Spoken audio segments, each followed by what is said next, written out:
Bienvenidas, bienvenidos. Esta tarde nos visita en estas sesiones abiertas al público Diana Pinar, que es licenciada en Bellas Artes, artista, pero que trabaja con la fotografía, con el cine, con la educación, ¿no? Mediación y con los archivos también, como nos ha contado en esta primera parte de la sesión.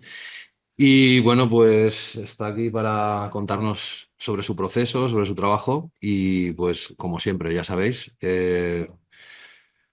Si queréis intervenir en cualquier momento, por hacérselo fácil, ¿no? Adelante. Y nada, pues estaremos aquí hasta las 8:30. Así que cuando quieras, Vale, bienvenida y muchas gracias. gracias. Bueno, muchas gracias a todos por estar aquí, a todos y a todas, y también gracias a Julián por la posibilidad de compartir este espacio eh, todos juntos. Y bueno, bien, como ha dicho Julián, mi formación es en Bellas Artes. Yo estudié en la Politécnica de Valencia y, y bueno, como he comentado antes, también es una formación un poco un tanto academicista, ¿no? En esos primeros años de Bellas Artes. Más llegado a la técnica o aprender diferentes procesos relacionados con la pintura, con el dibujo, pero yo siempre venía sintiendo, pues bueno, mucha conexión con la fotografía y esos los últimos años en los que se podía escoger pues optativas, pues me decanté por la estética, por la filosofía, por las asignaturas más teóricas que bueno, pues de cierta manera, yo sobre todo con la de filosofía y escultura del siglo XX, a mí me abrió mucha, bueno, arte africano y Oceanía, por ejemplo, otras cosas, ¿no? Que no estaban tan, digamos, arraigadas a la academicista o a esos procedimientos que ya teníamos como más inculcados. Y bueno, pues esas prácticas que de los 70 de los 60 ese primer arte conceptual, que en esa asignatura de filosofía, pues con esa profesora que, bueno, la recuerdo mucho, yo me iba a casa con muchas preguntas siempre, me iba a casa llena de preguntas y eso a mí, por ejemplo, con la pintura no me pasaba tanto y eso, pues a mí se me quedó como latente ahí, ¿no? Esas prácticas que quizá por la edad, pues a lo mejor todavía no entendía muy bien, pero siempre he vuelto a ellas durante pues toda mi formación y mi trayectoria. Y, y bueno, después hice fotografía artística en la EAS y un máster de diseño editorial y estuve después trabajando en cine, en producciones cinematográficas, me fui a Madrid y estuve allí unos años. Fue, la verdad es que bastante intenso. Y entre medias también tuve la oportunidad de estar en proyectos educativos del Ayuntamiento de Valencia, que me dio la oportunidad bueno, de poder estar en diálogo con, bueno, con la gente, ¿no? Con los niños. Y eso a mí me vino muy bien porque me di cuenta de que ahí sucedían cosas y que todo lo que yo había aprendido se podía de alguna manera pues hacer exponencial en ese ámbito, ¿no? Y es lo que estoy ahora un poco enfocada en estas investigaciones pedagógicas y pues bueno, más enfocada a lo que es la educación. Y bien, en cierta manera pues...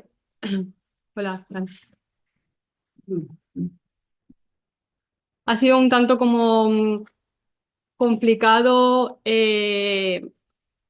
Pues sí, también un reto, como dar forma un poco a todo lo que venía haciendo, pero también ha sido un proceso que he disfrutado mucho y, y condensar, digamos, aquí en esta presentación y en esta charla, pues toda esa amalgama de conceptos, de referencias, de formas de hacer, de procesos que conviven pues en mi práctica y en mi proceso creativo, pues ha sido un reto, pero que en cierta manera pues también me ha traído un cierto orden. Y en cuanto al orden, pues puedo decir que sería algo así, no sería pues ni lineal, ni una masa, ni incluso sólido, sino que sería como, bueno, es una especie de puntos que se van uniendo, una especie de cosmos en los que, bueno, pues se presenta como conexiones, sinergias y, bueno, fragmentos, incluso procesos inacabados. Eh, por eso me gusta colocarlo. Creo que es algo visual bueno, que ejemplifica muy bien por el territorio, ¿no? En el que me muevo. Y uno de esos puntos que, para empezar, pues sería este, que es el primer trabajo que hice en el primer año del curso de fotografía en la EAS, que es un trabajo muy documental, que, bueno, pues la premisa de ese ejercicio venía marcada por escoger un tema. Siempre hay como que escoger un tema y a partir de ese tema pues hay que hacer algo. Y a mí pues yo recuerdo no encontrar tema, no tener tema, no saber de qué trabajar, de qué hablo. Y bueno, pues a mí siempre, como digo, me ha costado mucho como coger ese tema y yo lo que he hecho siempre ha sido como primero observar, ¿no? Y luego hacer y, y no al revés, ¿no? No coger un tema y luego hacer. Entonces, yo cada vez que iba a clase pasaba por este sitio en el que había gente ahí que se había como montado una especie de lugar para, pues bueno, como pues para entrenar, para hacer sus cosas y a mí me llamaba la atención esa apropiación del espacio que ellos habían adquirido en la ciudad y ese mundo, ¿no? Que había ahí. Y, y yo, pues al límite de tener que entregar el trabajo y no tener tema, pues dije, bueno, pues voy a ver qué hago y digo, voy a ver si, pues bueno, de aquí sale algo. Y es verdad que yo soy un poco tímida, así como para acercarme de primeras, pero con la cámara sí, bueno, pues, es como más fácil, ¿no? Acercarte a la gente con esa excusa de, bueno, voy a fotografiar, voy a ver si tenéis algo que lo podáis como contarme y bueno, y a partir de ahí, de ese acercarme con la cámara, pues ellos se vieron muy abiertos y empecé a hacer el trabajo bueno, en este espacio y, y bueno, lo importante de aquí casi no es tanto el resultado, sino pues ese aprendizaje, ¿no? De, de esa dinámica que yo entendí que llevaba el acto de fotografiar, ¿no? El acercarte a un lugar, a un sitio, a una persona y todo ese todo eso que sucede alrededor, que es como muy performático, ¿no? De, bueno, hay una cámara, yo me pongo así, poso asá, me pongo de esta manera, de esta, y cómo la gente interactúa, ¿no? Cuando tú vas con una cámara y empiezas a fotografiar. Y ese diálogo es el que a mí me resultó muy interesante de pensar, quizá por aquí hay algo, ¿no? Que solo con ese gesto de fotografiar, pues podemos de alguna forma modificar o cambiar, o la gente se puede mostrar de otra manera, puede haber diferentes tipos de subjetivización, ¿no? En esa persona que está siendo fotografiada y en mí misma también, ¿no? Entonces ahí encontré como bueno, pues como todas esas capas que se fueron desplegando de lo que es el medio fotográfico, ¿no? De lo que ofrecía el medio fotográfico. Y entre estas capas que ofrece el medio fotográfico, como comentábamos antes, en el pequeño ejercicio este que hemos hecho eh, hace un poquito, son las preguntas, ¿no? La fotografía invita a la pregunta muchísimo. Por lo menos a mí me invita a verla y a preguntarme qué está pasando ahí, qué ha habido antes, qué ha habido después, em, todas esas cosas. Y aquí, eso es lo mismo que me pasó aquí cuando encontré estas Polaroids de mi padre. Se desplegó la pregunta, ¿no? Es un encuentro, otro encuentro, ¿no? Con la fotografía. Y bueno, aquí está mi padre, ¿no? En los 70 los 80 en Ibiza, haciendo una paella, con esa camiseta del Faro de San Antonio. Y, y bueno, eso que tiene la fotografía, ¿no? Que es cuando aparece esa pregunta que a veces simultáneamente se te revelan respuestas, pero aparecen otras preguntas y sucede todo como un poco a la vez. Y esa simultaneidad en la observación de la fotografía a mí me parece muy interesante. Y, y de la misma manera que te hace preguntarte, también te hace entender otras cosas, ¿no? Te construye o te contesta es como que te recoloca algo, ¿no? Y sobre todo si habla de alguien que te es cercano y que bueno, que ya de por sí tienes como preguntas, ¿no? Anteriormente. Y, y todo esto, pues para mí generó una activación bueno, intentar conocer un poco más a mi padre, ese ambiente, bueno, lo que le llevó, digamos, a desplazarse porque él nació en Cuenca y de ahí toda la familia se fue a Ibiza, a Castellón, con, bueno, la hostelería, ese mundo, ¿no? De dejar un poco el lugar de origen, irte a otro lugar a trabajar y cómo un poco te desarraigas y te vas moviendo en un ámbito que prácticamente pues, era muy reciente aquí en España, ¿no? Todo el mundo este pues, del turismo, de Ibiza, la hostelería. Y bueno, eso es lo que a mí me activó, ¿no? Y todas esas preguntas, pues empezaron una especie de diálogo con mi padre. Y yo pues le pedí que, que me escribiese una pequeña biografía, ¿no? A mi padre y me dice, bueno, nací en 1960, perdí a mi padre en 1966, marchamos a Castellón, estuvimos un año y medio y luego marchamos a Ibiza hasta el 70. Luego vinimos a Torrent y cogimos el Barrisco hasta el 73. Luego el Bar Motoclub. Estuvimos un año y luego cogimos el Pinar hasta el 80. En el 78 conocí a tu madre. En el 80 me fui a Ibiza. En octubre del 80 me fui a la Mili. En octubre del 81 acabé la Mili. Capítulo 2. Me volví a Ibiza hasta septiembre del 82. Luego cogimos los malagueños en Valencia en el 84. Me casé y cogimos el Dinos de Valencia en junio. En el 89 naciste tú. En el 93, Lucía, es mi hermana. Me fui a Londres 3 meses. Volví y monté el Dinos de Torrent. Hice, y lo demás ya lo sabes tú. ¿Te vale el resumen? ¿Te quiero? Y yo dije, está perfecto.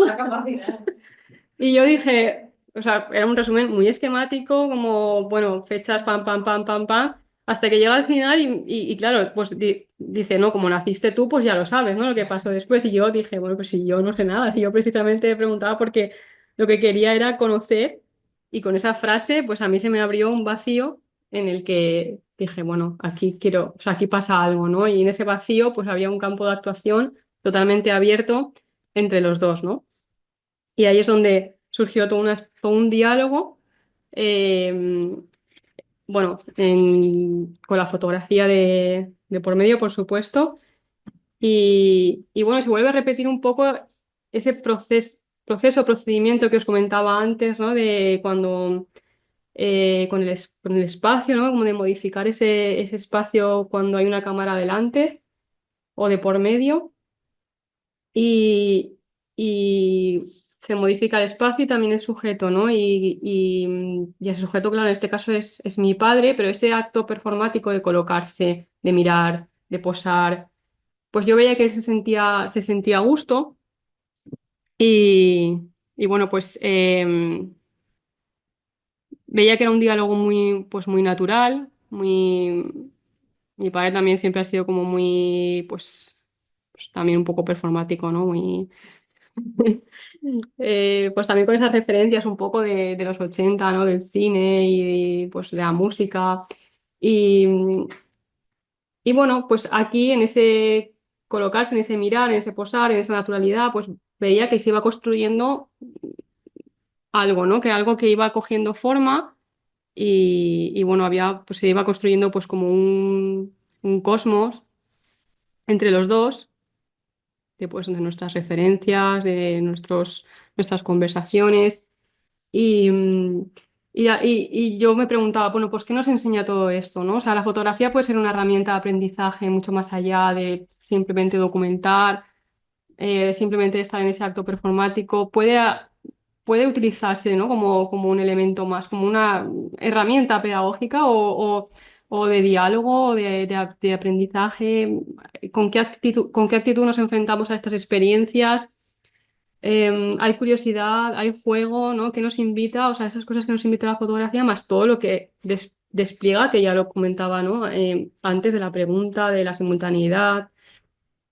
Entonces, ahí fue un aprendizaje, como digo, para mí y también para él, porque me gusta mucho esa horizontalidad que existe en la fotografía también, ¿no? Porque es un proceso mutuo al final.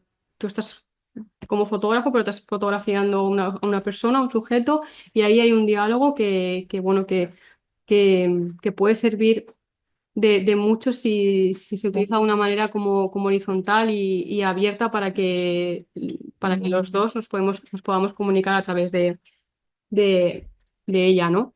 Y yo sé que a mi padre también le produjo diferentes procesos de subjetivación, porque a su relato, o sea, a su relato, ¿no? A su autobiografía. Yo sé que él se pudo concebir desde otros puntos de vista con esas fotografías y también conocerse de otra manera, incluso reinterpretar también su memoria y la mía, bueno, un poco construir también un futuro a partir de estas imágenes y de estas conversaciones, ¿no?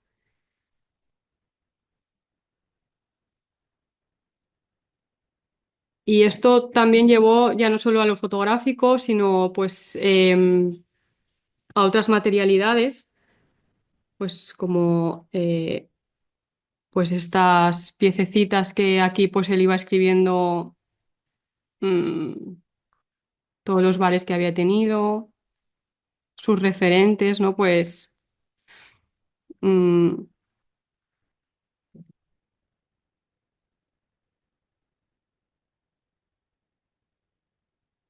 empezamos pues a intervenir también, uy, empezamos a intervenir las imágenes, a hacer pues pequeños dibujos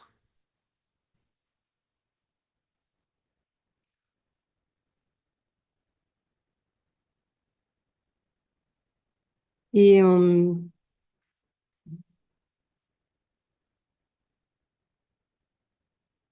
el librito este bueno, lo comentábamos antes, aquí pues generábamos una conversación en el que pues yo le escribía a mi padre en la cuarentena, pues con la excusa de no poder vernos mucho, pues le construí un librito con lo que tenía por casa y el material pues es plástico, con las típicas fundas, las cosí, metí las Polaroid y yo ahí le iba haciendo preguntas, las iba escribiendo y él me iba contestando en este libro. Y bueno, es interesante porque se puede borrar, se puede volver a reescribir y esto generaba pues como un círculo constante de diálogo y de información en torno pues, a nuestras preguntas. Y para mí una de las más interesantes bueno, que generó este trabajo y que creo que resume muy bien pues este, todo este encuentro, ¿no? Todo este cosmos que se fue creando, es este díptico en el que, bueno, aquí cojo las cintas que tenía mi padre por ahí, que bueno, ya las cintas pues ya evidencia pues eso que es un poco obsoleto, ¿no? Como todavía las cintas de cassette por ahí. Bueno, pues sus referencias, ¿no? Y Queen, pues él lo escribe pues sin esa U, ¿no? De, de Queen, de la banda, ¿no? Y entonces aquí pues no sé, para mí fue como, enseguida me remitió lo primero de todo a esta bandera de la de Nestlé Novik, que dice, An artist who cannot speak English is no artist. Un artista que no habla inglés no es un artista. Y aquí pues me habla, me habla mucho, bueno, este artista está hablando del inglés, de la hegemonía de este lenguaje, del idioma inglés, de que se ha convertido pues en esa, digamos, o sea, carta de presentación para el arte contemporáneo. Si no hablas inglés, no te puedes presentar a las galerías. No hay una parte, no hay una vía ahí para ti. No hay este artista bueno, desarrolló toda su práctica en Croacia, pues habla muy bien también de ese arte marginal. Y yo creo que aquí también hay algo marginal, ¿no? En ese gesto de mi padre de no escribir esa U en, en el cassette, en Queen, y me habla pues de una generación que no necesitaba el inglés, pero que también me habla de esa periferia, de qué pasa después de toda una vida de trabajo, de toda una vida de estar pues inmerso en esa vorágine pues que al final a todos nos lleva un poco eh, por delante, ¿no? De dedicar tu vida a pues eso, a la producción y, y de dejar tu lugar de origen, como decía, ¿no? Que mi padre deja su lugar, su pueblo en Cuenca, se va a Ibiza, viene aquí a Castellón, a Valencia, pero claro, cuando ya dejas de ser productivo, que la ciudad te ha, digamos, te expulsa en cierta manera porque ya no eres un ser que produce, pero tampoco puedes volver a tu pueblo porque ya no hay ahí un origen, no hay un vínculo y no hay una raíz porque no tienes nada allí. Y la ciudad sigue siendo agresiva, ¿no? Entonces hay un lugar ahí como intermedio raro, ¿no? Bueno, pues que es el lugar que yo aquí creo que se manifiesta en esta foto, se entiende, ¿no? Y el pueblo lo digo de una forma física, pero también es como algo simbólico porque son todas esas cosas no disfrutadas, incluso no deseadas, porque ni siquiera puedes llegar a desearlas, ¿no? Porque estás como tan inmerso en una vorágine de hacer y no realizadas, ¿no? Consecuencia de todo esto de esto que es el trabajo, ¿no? Y me gustaría leer un fragmentito de este libro de Inutilidad y el arte como educación de Luis Camitcher, en el que, bueno, nos habla un poco de, de esta hegemonía que yo establezco, tanto, o sea, es una analogía, ¿no? Entre el inglés y lo que es el trabajo.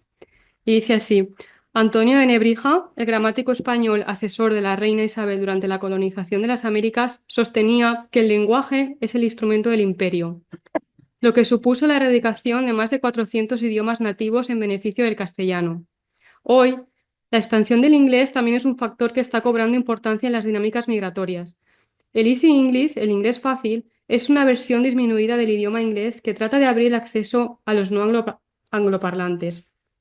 Fue creado en Inglaterra para difundir el cristianismo por medio de una Biblia inglesa especialmente escrita para los que todavía no hablan inglés.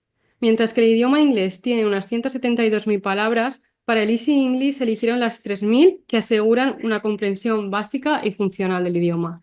Eso me parece como una analogía muy clara. Primero la bandera, esa relación, la bandera con el inglés, con el trabajo, pues creo que este díptico pues resumía bastante bien toda esa conversación que se había generado con mi padre y que me hizo entender muchas cosas, ¿no?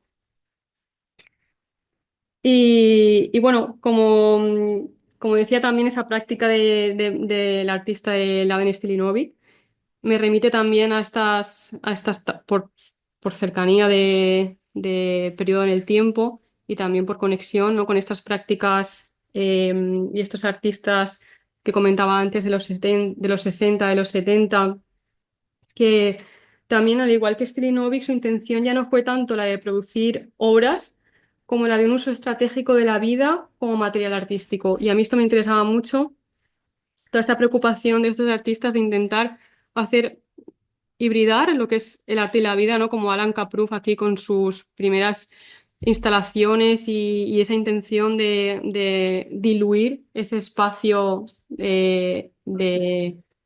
digamos, museo o ese espacio expositivo de la obra con la vida misma, ¿no?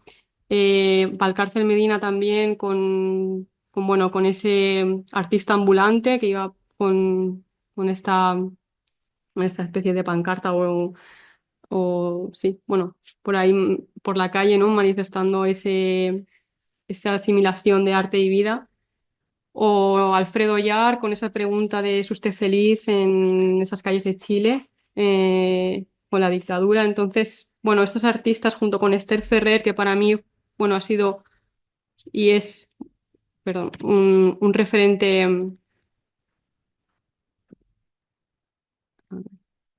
bueno, es un referente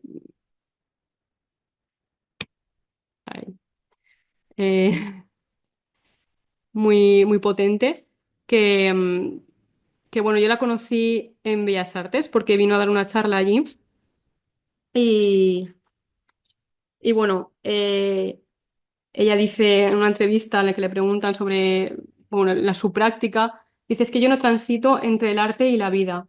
¿Cómo separarlos? La vida es pasar, que diría Machado, ya lo sabemos, y en este pasar el arte viene conmigo, me acompaña de forma natural. Y a mí me marcó muchísimo porque todo esto ella lo nombraba en una charla que hizo en la Facultad de Bellas Artes hará, pues, no sé, 10 años o una cosa así. Y, y bueno, a mí sí que me quedó muy marcado esa forma de entender el arte y la vida y su actitud, ¿no? Y cómo, cómo ella hablaba de autoaprendizaje también, y era muy simbólico estar allí en la academia, en la Facultad de Bellas Artes, ¿no? Hablando de que, bueno, eh, sí, hay una disciplina, hay unas instrucciones, hay una forma de hacer, pero también hay un autoaprendizaje y es muy importante saber conocerse, ¿no? Y intentar también tener una referencia no sé cómo explicarlo, pero de mm, automedirnos, ¿no? De si estamos aprendiendo o no, no sé muy bien cómo decirlo, pero em, que tampoco las instituciones tienen toda esa verdad sobre cómo aprender y sobre todo que hay otros modos de hacer totalmente válidos y ese empuje a no tener miedo a hacer las cosas, a mí me marcó muchísimo. No hace falta conocer o no hace falta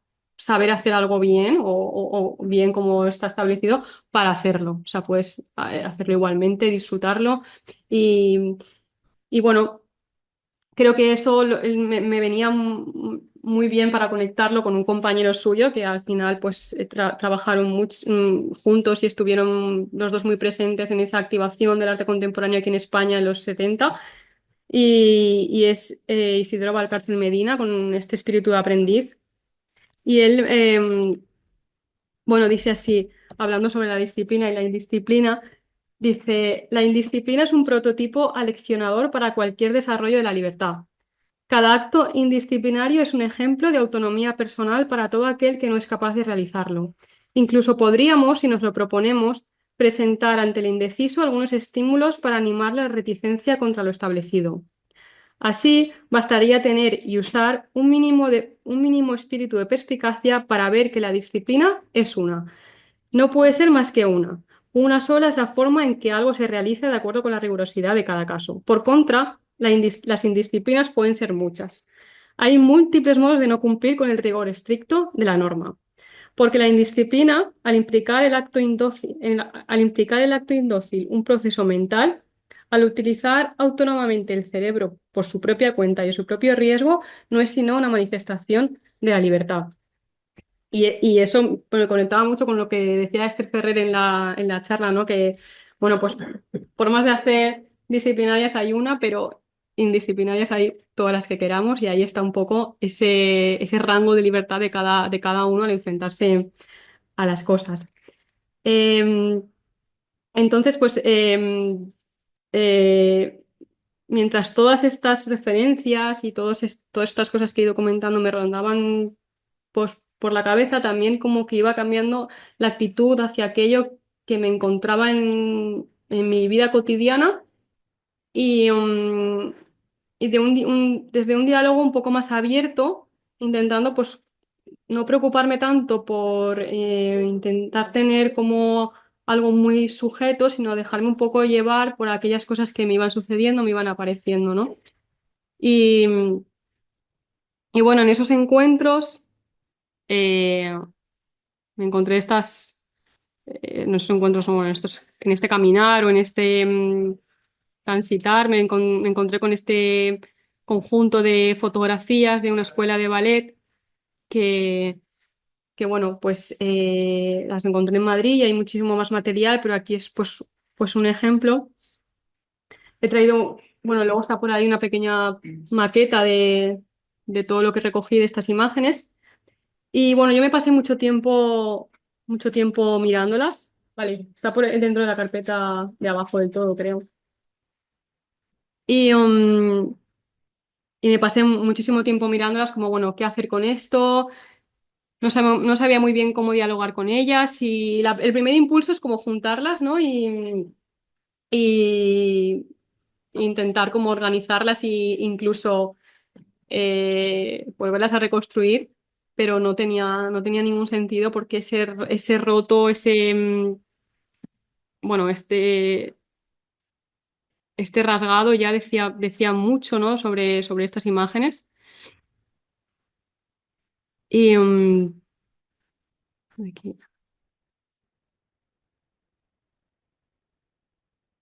Y me sirve un poco para conectar cuando a veces una imagen, bueno, no puede ser sustituida por palabras, pero las palabras a veces eh, les hace falta imagen, ¿no? Como esa tensión que hay entre palabra e imagen, entre explicar una fotografía, entre lo que dice una fotografía, pero no dice un texto, ¿no?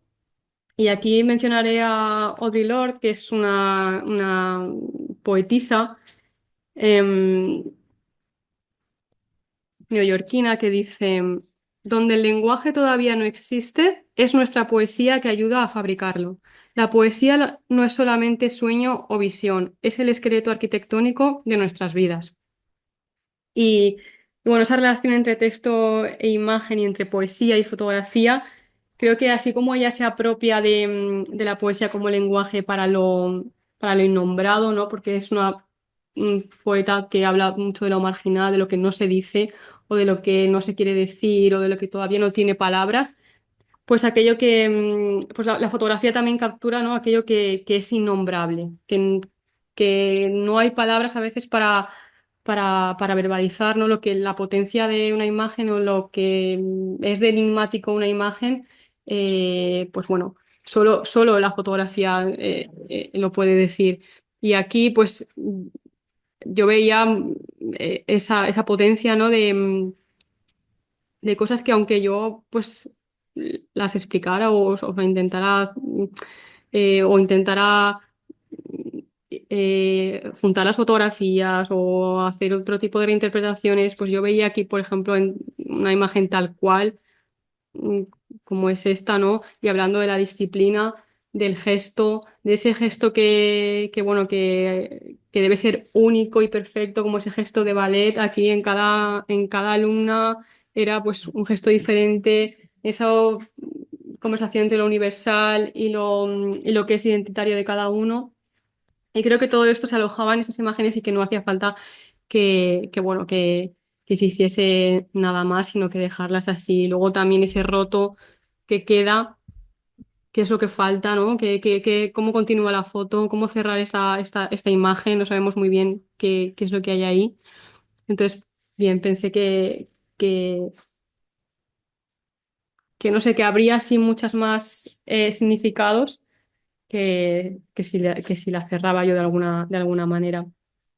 Entonces, nada, como digo, pues las consideré simplemente dejarlas así, porque se hacía, pues eso, evidente, con el color, con, no sé, el color ese rojo de las cortinas, el gesto, el rosa, que habla también, hay tantas capas ahí que se pueden ir sacando, que bueno. Y luego, por otra parte, terminando con la frase esta de Audre Lorde que dice que igual que la poesía no es solo sueño, visión o sueño, sino el esqueleto arquitectónico de nuestras vidas, pues la fotografía también lo es, ¿no? Y estructura nuestra manera de mirar y entender el mundo. Y, y bueno, me parecía como interesante hacer esa simbiosis entre este texto y estas imágenes. Entonces, bueno, mis paseos ya después de estos encuentros, pues creo que se convirtieron en otra cosa, ¿no? Aquí empecé a estar como más atenta a aquellas cosas que iban sucediendo en la ciudad, aquellas cosas que me iba encontrando. Y este es un ejercicio que bueno, estuvo un poco guiado por Dídac Ballester, que es un diseñador de Valencia. Y bueno, a unos alumnos nos invitó a trabajar el concepto de libro y de ciudad y, y bueno, pues aquí se trataba eso de intentar pues crear una conexión entre lo que es pues eso, el concepto libro y ese movimiento que hay en la ciudad.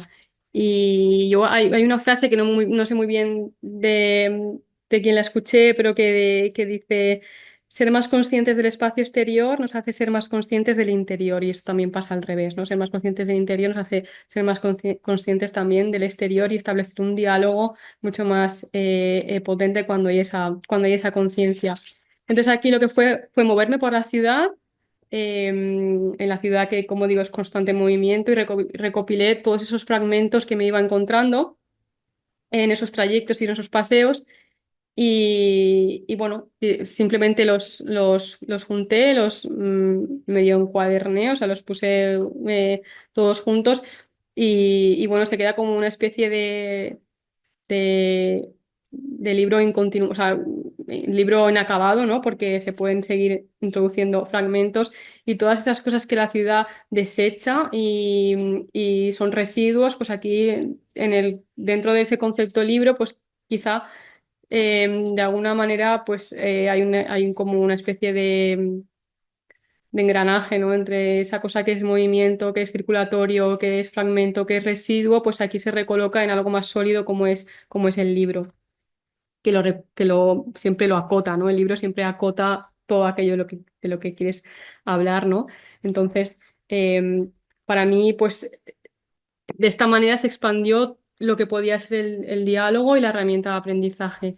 Para mí ya lo que era esos paseos, esa ciudad, para mí se convirtió en una forma de aprender y una forma de moverme que ya iba marcada quizá más por esa actitud de estar atenta que por otra cosa, que por cualquier otro tema, que siempre está, nuestros intereses y nuestros temas, pero eh, ese caminar y ese proceso de tener la antena puesta para ver qué es lo que pasa y qué es lo que me puedo encontrar o qué es lo que me activa de alguna manera a hacer alguna acción, pues empezó a estar mucho más presente.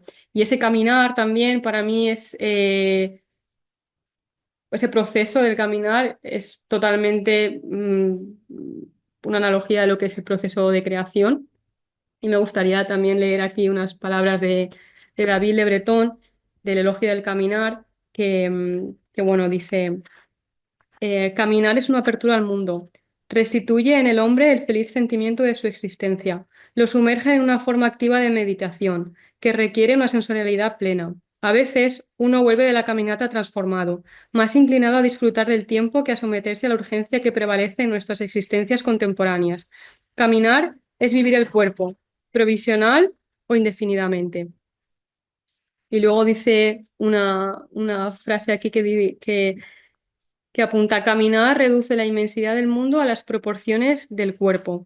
Y esta me encanta porque eso de caminar reduce la inmensidad del mundo a las proporciones del cuerpo, pues para mí que el mundo es vasto, inabarcable y que a veces es caótico, como la ciudad también, ¿no? Que, que no sabemos muy bien por dónde agarrarlo, pues caminar, digamos que te va colocando en una escala que tú puedes ir alcanzando y lo experimentamos de una manera como tangible.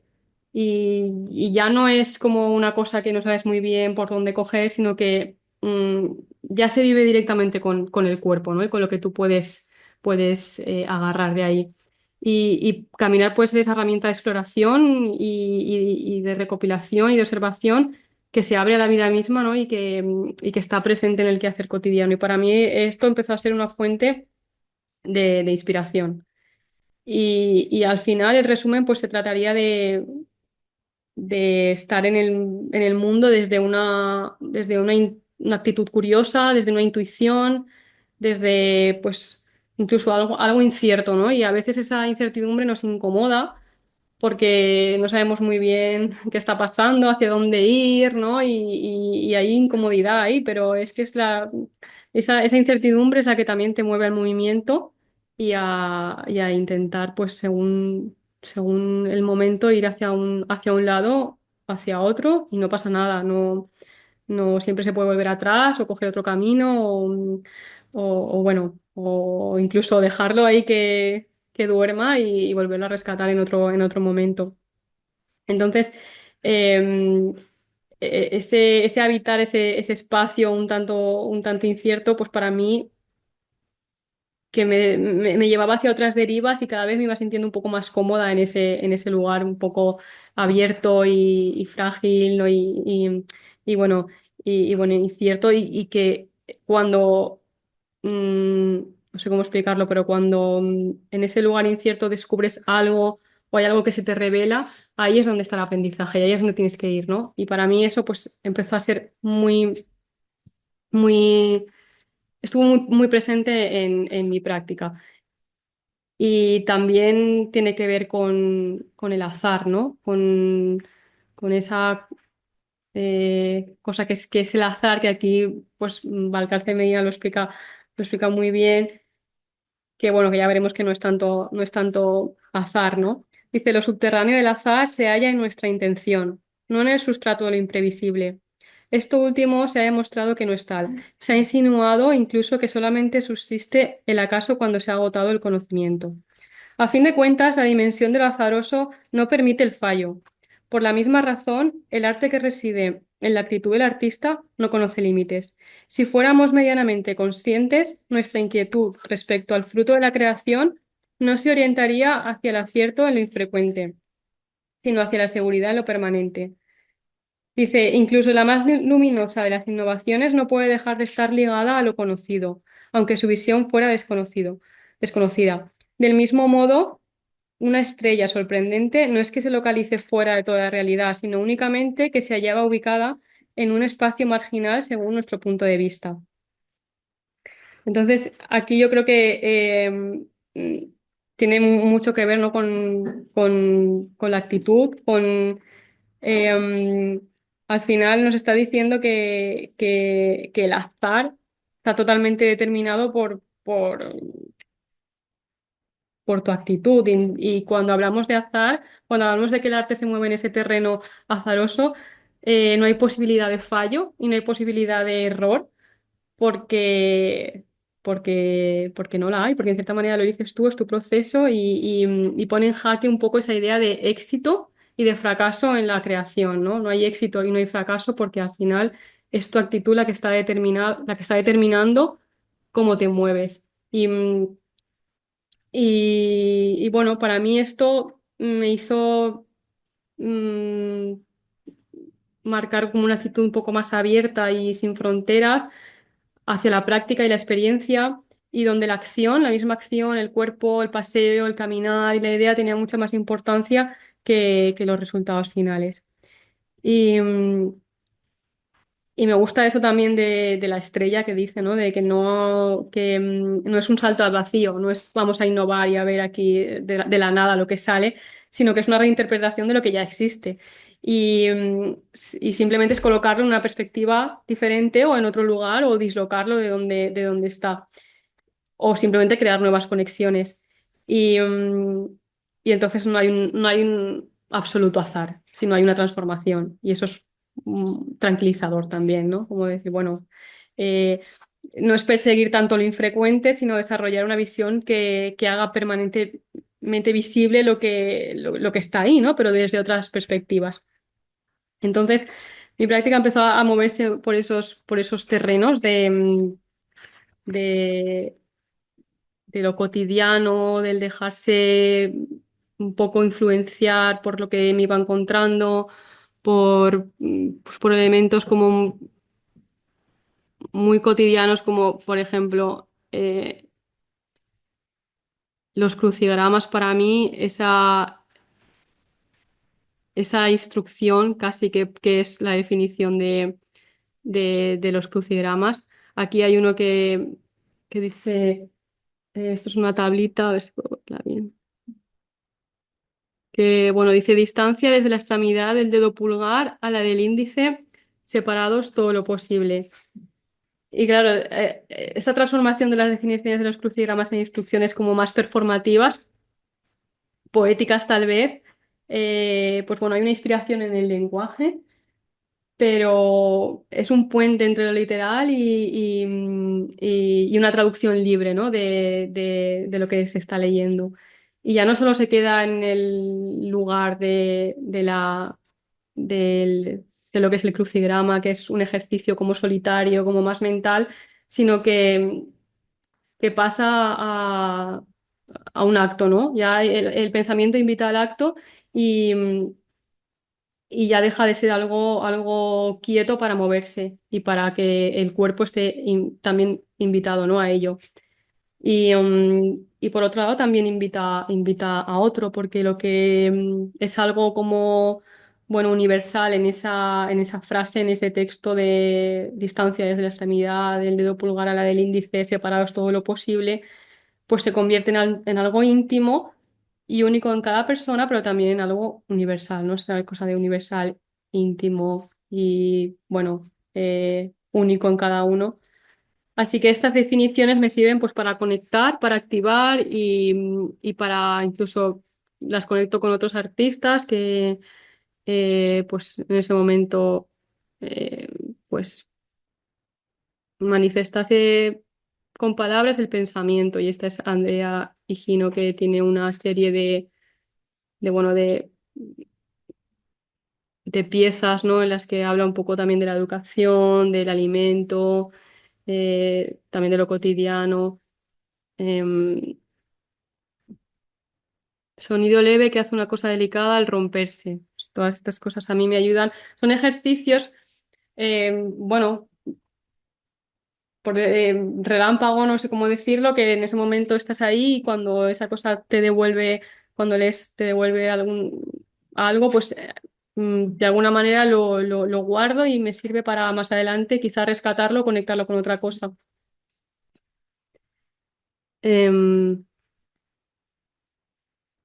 Después, esta pieza también, banco para contemplar el tráfico, pues, mm, a ver,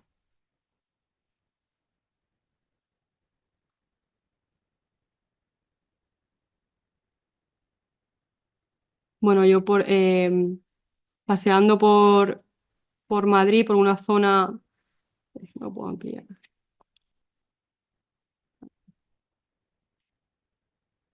por una zona, bueno, yo vivía más por las afueras de Madrid y, y bueno, cada vez que iba como a caminar, me encontraba con un banco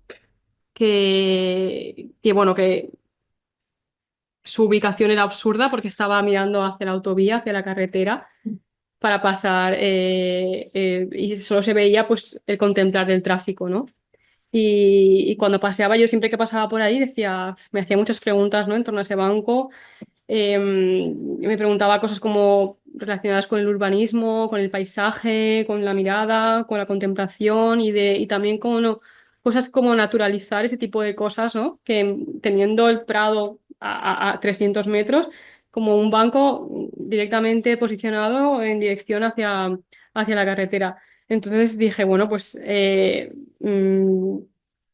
voy a sentarme a ver qué pasa, ¿no? Aquí y me senté en ese banco casi como un vanguardista futurista ahí contemplando la máquina como Marinetti ahí a ver, disfrutando de los coches y del movimiento y dije, bueno, pues a ver qué pasa y de una manera natural pues empecé a incorporar el juego y ese juego infantil, intentar adivinar qué coche va a pasar es el siguiente, de qué color va a ser y bueno, ese tipo de juegos que haces cuando pues estás incluso en la carretera también, cuando vas conduciendo, cuando eres pequeña por la ventanilla. Entonces, algo que también es muy humano, pues empecé a hacer patrones empecé a hacer pues como mm, una serie como de plantilla, pues con los colores que iban pasando eh, por delante, ¿no? Con los coches, pues rojo, azul, negro, gris, una moto, bici, iba estableciendo diferentes geometrías a los diferentes eh, coches.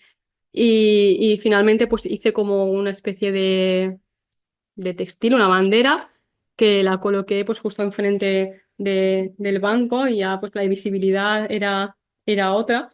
Y, y bueno, pues ese tipo de ejercicios para mí pues ya eran como, bueno, ya iba con esa dinámica, ¿no? Al pasear, al ir a hacer los recados de la vida cotidiana, ¿no? Y bueno, este, esta pieza también de la Denis Stojinovic por conocer un poquito más, que sería un poco esto resume muy bien a veces el comportamiento humano, ¿no? Como esta intervención en la calle, el colocar una banda de tela de algodón en el suelo, ¿no? Bueno, no nos atrevamos como a pisarla. Habla también muy bien él habla mucho sobre el trabajo, sobre esa opresión, sobre ese lenguaje también que es opresivo, esos símbolos también muy relacionados con el socialismo allí en Croacia. Es un artista de Europa del Este, entonces hay como un juego muy interesante también con sus obras que son siempre muy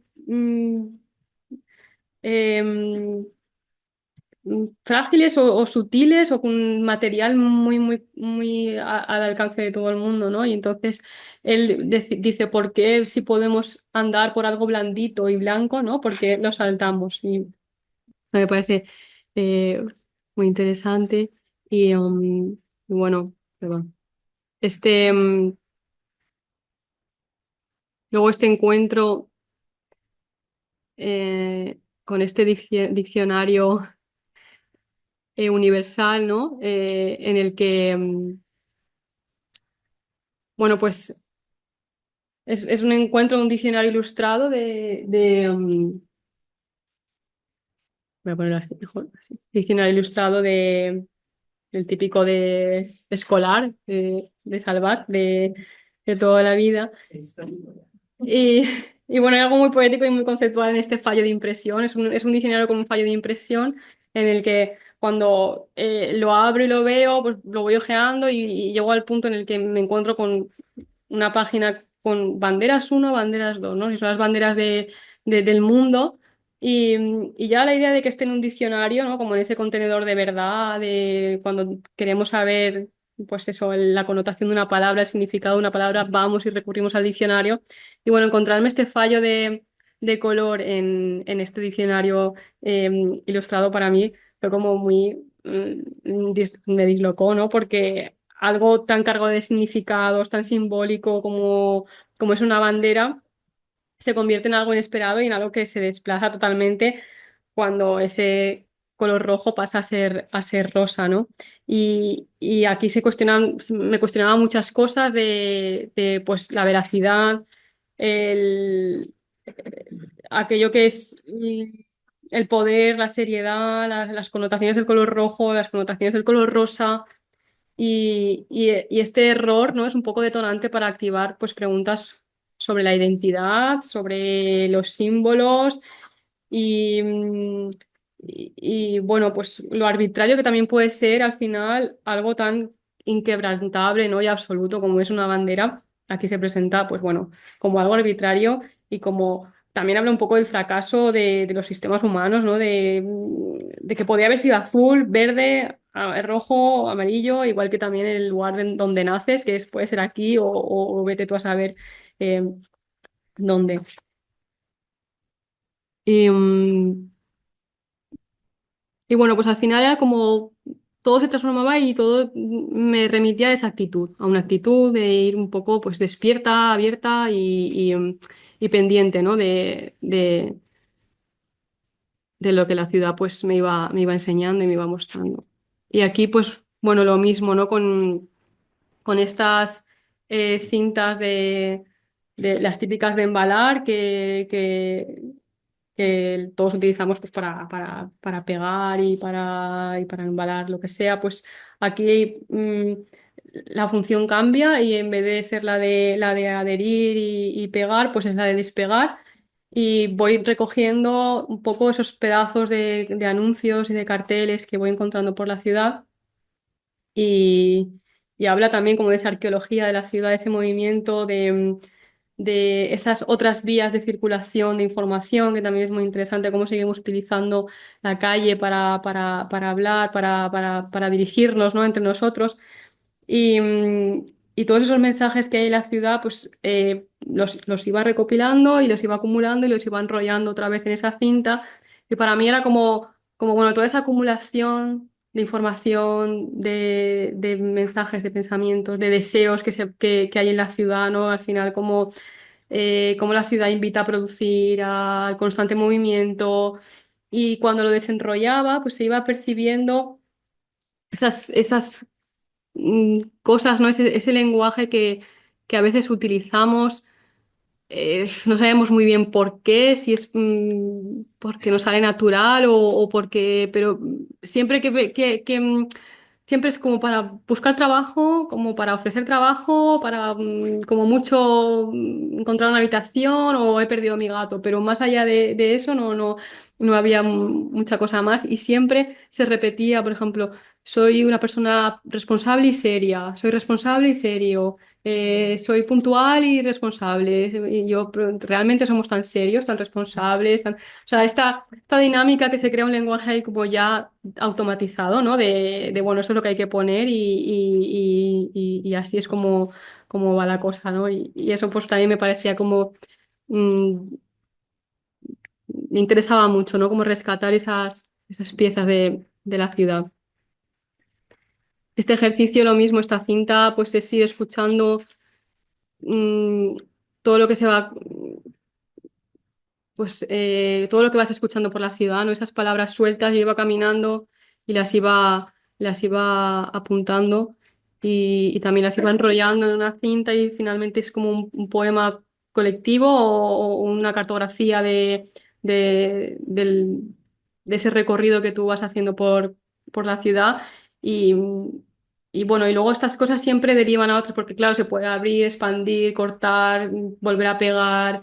Y esta cosa de no utilizar las cosas para lo que están hechas, sino para otras, también me interesa mucho, ¿no? Porque de ahí se van desplegando otras, otras variables o otras ramas por las que ir y por las que poder jugar y explorar.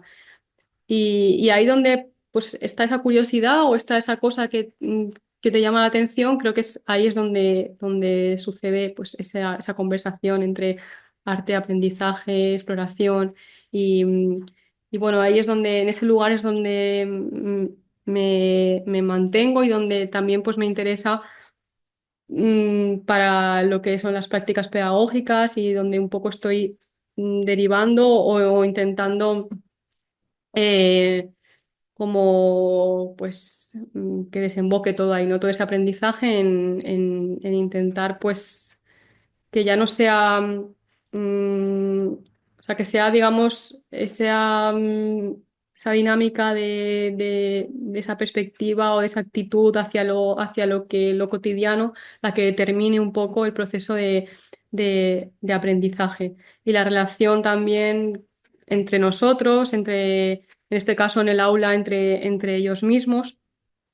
Y aquí pues me interesa mucho pues, Luis Camicher, cómo propone ese arte como metadisciplina, pues en un lugar en el que se hibriden pues tanto la ciencia como la sociología, como la historia, o sea, todas esas disciplinas en el arte pueden convivir y pueden estar. Y, y es un lugar perfecto para que estén. Se puede utilizar también ese pensamiento lógico que tiene la ciencia, pero también se puede utilizar ese pensamiento intuitivo y más relacional, más de sinergia, de crear sinapsis que tiene el arte. Y, y bueno, pues aquí es donde mm, ahora están un poco mis prácticas, ¿no? De, pues lo mismo, lo que un color que es el mismo azul para todos, ¿no? Pues puede ser un rojo diferente para cada uno. Y, y bueno, y esta conversación también entre ellos, ¿no? Entre lo que para cada uno simboliza ese rojo, pues ya no es un rojo, ya no es solo una definición, sino son varias las que pueden ser el color rojo y esa conversación entre ellos pues se hace eh, muy, o sea, hay algo muy fructífero ahí, ¿no? De intentar, pues, entre todos conversar con el color, con la definición, con el lenguaje, con lo que es visual. Y bueno, aquí es otro ejercicio. y bueno, se trata un poco de poner sobre la mesa, que es lo que también en la práctica pues, artística que viene para mí a ser un poco lo mismo, pues sería como poner sobre la mesa aquellas cosas que nos interesan para conversar, para dialogar y a partir de ahí como crear un espacio en el que nos sintamos cómodos para, para intentar establecer pues esas sinergias, esas conversaciones. Bueno, hay un artista, Nicolás París, que ahora mismo también me está acompañando mucho en todo en estas investigaciones, en este proceso, que al final, pues bueno, habla un poco de esto, ¿no? De que el arte al final, arte y educación para él son lo mismo, porque se trata de establecer esas conexiones y esas sinergias con lo que nos vamos encontrando y lo que nos vamos, sí, con nuestra vida diaria. Algo también muy bonito y que pasa mucho es que muchas veces el aprendizaje no solo sucede en el aula, cuando estamos en clase, ¿no? Y a veces nos dan una información o, bueno, o experimentamos algo. Muchas veces el aprendizaje sucede fuera y eso también es como bonito ser consciente porque cuando esa información o cuando ese referente o cuando esa experimentación tú la acoplas o la aplicas en tu vida diaria, ahí es cuando realmente el aprendizaje eh, funciona. Así que, bueno, se trataría sobre todo, pues, mm, generar esa actitud, esa forma de percibir las cosas y de estar atentos y sobre todo de preguntarnos. Y aquí en este ejercicio, pues lo que hicimos fue una aproximación a la fotografía desde diferentes ámbitos. Fue como, bueno, vamos a ver qué es eso que es la fotografía que para ellos, porque aquí eran alumnos de pues 12 13 años, y claro, ellos pues ya fotografía es como el móvil o sea, fotografía, claro, cuando les llevabas fotografías tangibles decían, pero y tú tienes todo eso, ¿sabes? Tú tienes fotos de otra gente y tal, les parecía como muy raro, ¿no? Que bueno, que primero que tuviese fotografías de otras personas, que bueno, puede serlo, pero también como esa materialidad de tener la foto y de, y de poder verlas, tocarlas. Y bueno, aquí empezamos a hacernos preguntas, ¿no? Fragmentamos la fotografía en lo que viene siendo foto, o sea, fotografía, ¿no? Ese dibujar con la luz. Y entonces ellos empezaron a especular. Y eso es algo que a mí también me interesa mucho, como esa especulación, es estar abiertos a, bueno, cómo podemos dibujar con la luz, cómo podemos transportar la luz.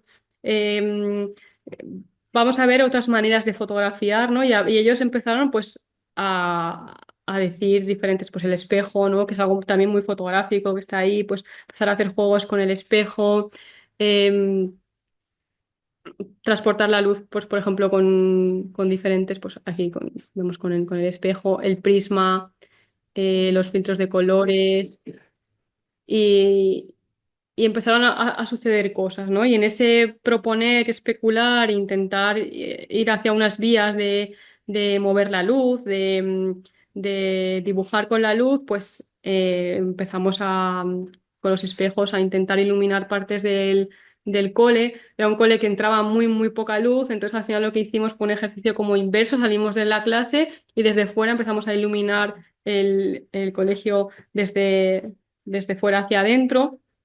Y los de dentro, pues rebotando la luz, jugando con los filtros. Entonces, al final es una forma de aproximarse a la fotografía desde como desgranándola o desmontándola y viéndola también desde esa parte más tecnológica y desde esa parte también de archivo y de y más pues analógica, ¿no? Que al final es, es la fotografía como nosotros la hemos vivido hasta hace unos años atrás. Entonces, pues había una conversación muy, muy interesante, pero también era muy curioso que ellos seguían entendiendo la fotografía porque hicimos como una especie de preguntas al principio, como memoria, como recuerdo, o sea, eso sigue estando ahí, ¿no? Aparte de ser como algo muy, ahora muy muy instantáneo y casi como de, ya es un elemento, ya es comunicación más, como cuando hacen una conversación de WhatsApp hay gente directamente ya que son solo fotos y ya no hay casi texto, pero sí que es verdad que sigue estando esa cosa de memoria, de recuerdo,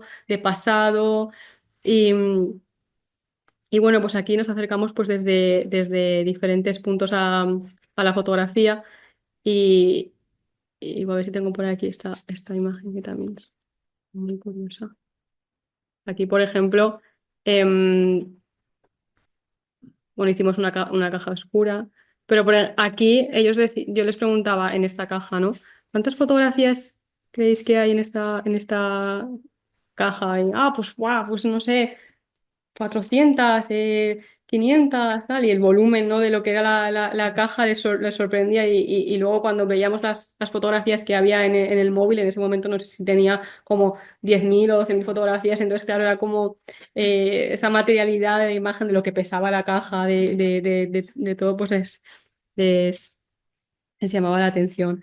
Así que, bueno, como un resumen de todo esto que he estado contando y bueno, y aquí un poco conversando, que ahora pues cualquier pregunta y cualquier pues, aportación es bienvenida, pues nada, sería un poco pues eso, ¿no? Ese estar atento y esa reconfiguración del entorno y de las percepciones cotidianas desde una actitud pues como digo, abierta, siempre con esa pregunta, con esa sentirnos bien como en la incertidumbre, como en esos lugares como frágiles o inciertos, y que ahí donde está esa cosa que nos resulta en principio desconocida o que todavía no se ha hecho visible, pues en ese diálogo está el aprendizaje y que para mí al final ese aprendizaje es lo que viene siendo el arte, ¿no? Y esa conversación con la vida misma. Así que, bueno, pues hasta aquí mi intervención y gracias a todos por la escucha.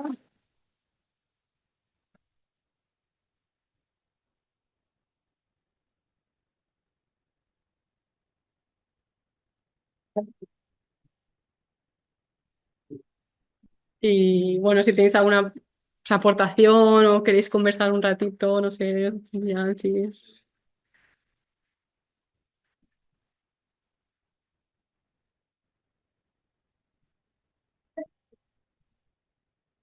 A ver, mm, yo he querido entender que tú utilizas la fotografía más como apropiacionismo que no como mera fotografía, porque es que todo lo que tienes son cosas que son de otros.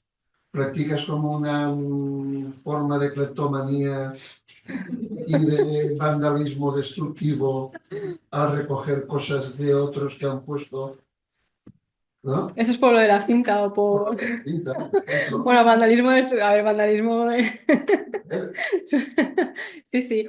Igual que, igual que hay una cosa que me ha gustado y no termino de entender porque Sí, lo que decía la profesora esta que tuviste en una charla, que no recuerdo el nombre, que no separa el arte de la vida, sí, entonces la vida es arte, sí, totalmente. Claro, sí. Sí, por sí, más miserable y por más... total.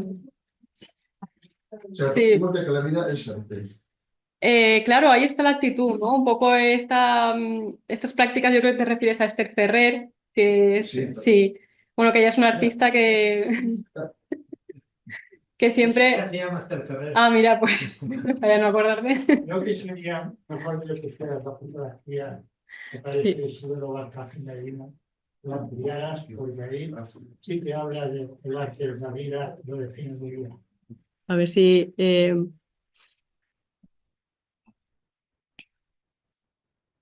sí, yo creo que son estas de aquí y... Pero, ujú, sí. lee eso. Aquí dice, si es verdad que nos hemos liberado, o el arte ha llegado el momento de decir viva la vida. Si es que seguimos necesitando el arte, ha llegado el momento de asimilarlo a la vida.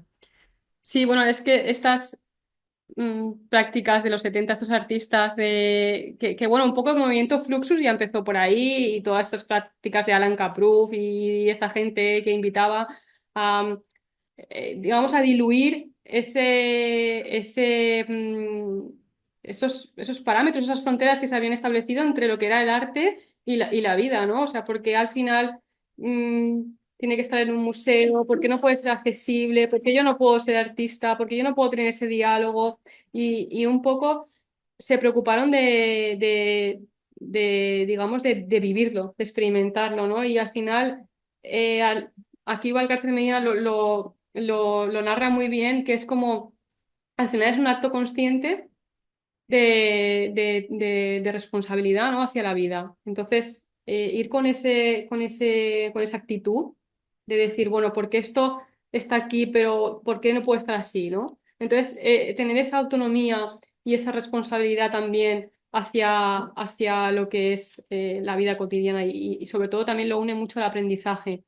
A donde está el aprendizaje, donde está eso que es desconocido. O sea, él, por ejemplo, es interesante porque no sé si han visto las piezas de Isidoro Valcárcel Medina, pero son como muy provocativas, ¿no? Son como muy de cuestionar todo lo que está en este círculo que es el arte, ¿no? Es el museo y toda esta élite, gracias toda esta élite que al final hay una frontera que realmente, bueno, si esto a mí no me... Hay una frase que no sé si es de Franz Fanon, ¿es? O un filósofo que dice, si, a ver si me acuerdo bien, como si aunque pongamos un puente para cruzar un río, si la gente no es consciente de ese puente, la podrá seguir cruzando a nado o a remo o a lo que sea, ¿no? Entonces, en esa conciencia del hacer es donde está el aprendizaje, ¿no? Entonces, ahí es donde yo creo que Y es una reinterpretación de las vanguardias, ¿no? Porque las vanguardias nacen para ofender a todo el mundo con una sí, reinterpretación claro, del sí, arte. Claro, es sí, porque recogen y hacen, ¿no? Desde ahí, con los 70, ¿no? En la Internacional Situacionista, por ejemplo, también hace ujú, eso y Joseph Beuys igual, por un artista sí, que reivindicaba el, vamos, todos somos artistas, ¿sabes? Y lo que hacía era meterse en la escuela y con el arte salirse del museo para decir, ni lo invitaban a hacer una pieza en el museo y decía, vale, pero dejadme en una escuela.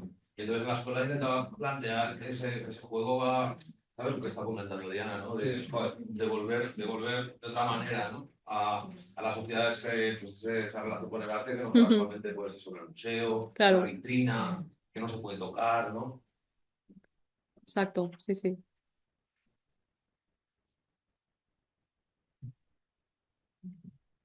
Puedo decir una cosa. claro, sí, Que me ha encantado la parte en la que has explicado tu trabajo con niños de 12, 13 años. sí, Y ahora me encuentro en una situación similar, dando fotografía a esas edades sí, también.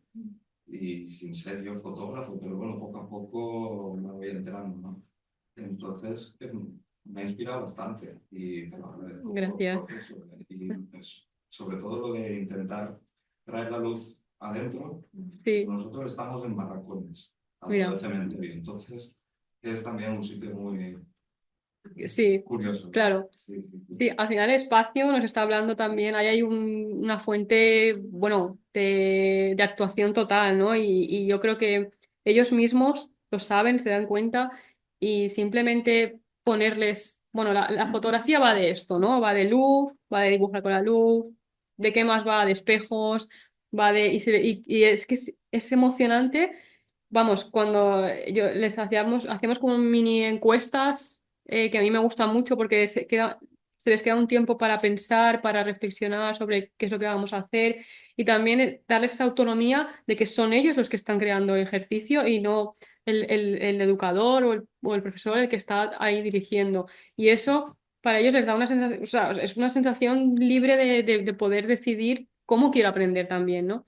Y bueno, cuando decíamos, ¿cómo dibujar con la luz? Pues, bueno, es que se ocurrían que si luciérnagas, que si, bueno, pues con el mismo agua y el mismo sol se puede dibujar, bueno, cosas increíbles y al final lo que terminamos haciendo es, bueno, que el mismo sol incidiese sobre una una plantilla y una camiseta y bueno, ellos hicieron como una fotografía totalmente rudimentaria, sin químicos, sin nada, pero entienden el proceso de la fotografía y se acercan desde otros ámbitos que no es te voy a dar una cámara, que también, pero al final es como, bueno, vamos a ver de qué está compuesto esto que es, o vamos a fabricar una, ¿no? Y a partir de ahí, pues, y el espacio, bueno, es otra fuente brutal de actuación.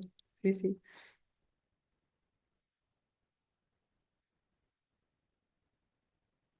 ¿Cuál es la diferencia entre cuando tú eras pequeña y las pequeñas que te encuentras ahora, ¿no? Respecto a la relación con la imagen? Ya no tanto con la foto, pero sí con la imagen, porque hoy en día están muy expuestos, ¿no? Sí. Como pues tú, no, yo menos aún, ¿no? Y el más mayor quizá menos, ¿no? Sí, sí, pero es curioso como el lenguaje ya totalmente visual que tienen de lo que decía, ¿no? De directamente conversar con la imagen, ya no es tanto el escribir, sino me hago una foto y te la envío directamente, o Y te cuento cómo estoy, cómo me siento, ¿no? Es una manera sí, como de emoticonos. sí, igual, como memes o emoticonos o imagen, ¿no? Y a mí lo que me resultaba curioso es que por un lado es como que el pozo ese de lo que era fotografía como más fotografías, ¿no? De material, de física, la entendía, ¿no? Era como, bueno, esa memoria, esa tal, o se sorprendían mucho del tiempo de revelado de una foto, o de, por ejemplo, cómo se comunicaban, digo, es que ahora os enviáis una foto y tardáis una fracción de segundo en abrirla y tal, pero antes cuando querían comunicarse es como, bueno, tengo que hacer la foto, revelarla, te la tengo que enviar si estás en la otra parte del mundo, entonces, claro, cuando a lo mejor pasaban 3 meses de diálogo y bueno, y también sobre todo el peso de las imágenes, el cuánto ocupan, todo eso también es como que les resultaba muy, muy llamativo, ¿no? Que aquí hubiese 400 imágenes y en el móvil 12.000. O que hay un lugar donde se guardan imágenes, por ejemplo, un lugar de archivo, también les resultaba muy llamativo, ¿no? Pero si les preguntabas, bueno, ¿y qué sería digno, ¿no? de guardar ahí? Y te contestaban, pues, lo que ellos, pues, que si, pues, un día de haber ganado un trofeo, no sé qué, o que si las Olimpiadas, o que si no sé, o sea, como que ellos pensaban en como hitos, ¿no? De la humanidad y decía, pues ahí tendrá que estar guardado, pero luego lo que guardarían ellos es otra cosa totalmente, totalmente diferente. Pero vamos, sí, tienen otra forma de relacionarse. Esa esencia es muy parecida. Sí, Por ejemplo, un ejercicio que hacíamos en un proyecto que un poco hicimos con adolescentes, que había era un ejercicio que era llegar y a bocajar y preguntarles, el móvil va a explotar en 10, 20, 30 segundos, necesitáis resaltar 3 fotos. O sea, no podéis meteros en ningún sistema decir 3 fotos. O sea, tenéis es una ficción, ¿no? Pero vamos sí, a hacer sí, de repente, venga, tenéis 30 segundos para escribirlo. Y todos caían lo mismo, ¿no? O sea, padre, madre, abuela, la mascota. O sea, sí. como cosas como Muy emocionales, muy claro. cercanas, muy emocionales, que al final también digamos, el cuerpo motor que ha tenido siempre La la fotografía, fotografía en sí, sí, ¿no? exacto. Recuerdo esa memoria, o ese vínculo, ¿no? Que es Sí, capaz de generar ese diálogo interno y externo, ¿no? Que al final es es lo que sustenta. todo, ¿no? Sí, Vale, claro, es como ahora van a dos, o sea, 4.000 fotos por segundo y antes era una sola, ¿no? Como digo, sí, 86 que tiradas en un mes. exacto. Sí, sí, sí. Y no tienen esa conciencia de que, aunque parezca que no se ocupa un espacio físico, esas imágenes que tienen en el móvil, porque tienen, nosotros lo tenemos, todas Ujú. las que sean, que sí que hay un espacio físico que realmente que se ocupa, o quiero decir que la nube no es una nube Sí, simulada, sino que hay unos contenedores. sí, claro, eso es otra también, claro. Y de generación, y de contaminación y también de generación de residuos sí, sí, pero yo creo que no, que todavía no, o sea, bueno, No son conscientes. No, yo creo que no son conscientes de eso. Ni siquiera del volumen de imagen, ni siquiera yo creo que de la transmisión de datos. Yo creo que tampoco, o sea, ellos se relacionan y lo tienen muy integrado, pero yo creo que tampoco. sí, por ejemplo, un USB o un disco duro, o uno de 12, 13, 14 años, no sabe muy bien para qué, ¿sabes? O sea, como externo me refiero, o sea, es como. Ya pues no sé, a lo mejor le metes música, ya pues puedes empezar a relacionar, bueno, hasta que llegas a esto que planteas y dices como, guau, Claro, necesitan. Pero bueno, yo ahora con la gente joven, con la que con familias también bastante jóvenes, tipo 20 años por ahí, sí ya, el otro día lo hablábamos, ¿no? Es que no tienen ni DNI, ni tarjeta de crédito, ni nada. Ah. Lo tienen todo en el móvil. Es decir, no necesitan ningún papel. De hecho, hay gente joven que también lo, ¿sabes? Es decir, como que de repente están ¿sabes? En un uso de la nube que, claro, que no se puede consciente todavía, ¿no? De su-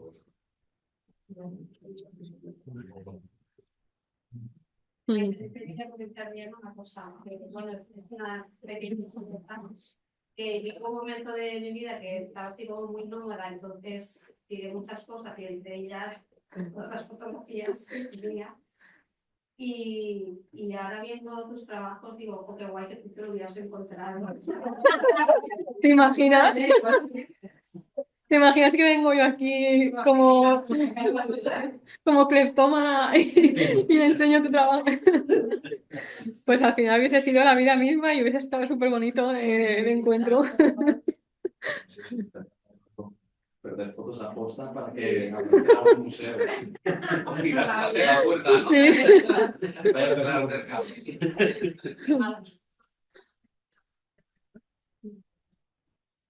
Sí, Que desaparece, se piensa que con eso desaparece el problema.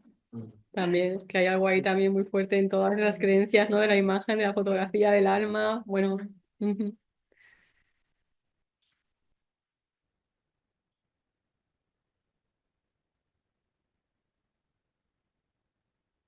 Bueno. ¿Qué importancia le das al pensamiento? Porque yo entiendo que tu vida es el arte y el medio es el arte, pero ¿dónde queda el pensamiento? Bueno, está, es que no queda, está. Escucharlo. Sí, y de hecho hay una frase también de Valcárcel Medina que dice sobre el arte conceptual y que se supone que es ese arte de la idea, del pensamiento y como si lo otro no lo fuera, ¿no? Y dice, vamos a ver, las meninas no son conceptuales también, ¿no? O sea, hay un pensamiento y hay una intención y hay todo un proceder y todo un proceso también de traducción, de interpretación. O sea, es que el pensamiento es como, vamos, tiene total. Sí que es verdad que a veces no sabes muy bien qué va primero, si el pensamiento, si el encuentro, si el hacer, pero yo creo que eso es lo guay, ¿no? Como el estar ahí y que todo vaya como teniendo ese engranaje y esa. Sí, sí, sí. Pero muchas gracias, Diana. Bueno, gracias a vosotros por venir. Gracias.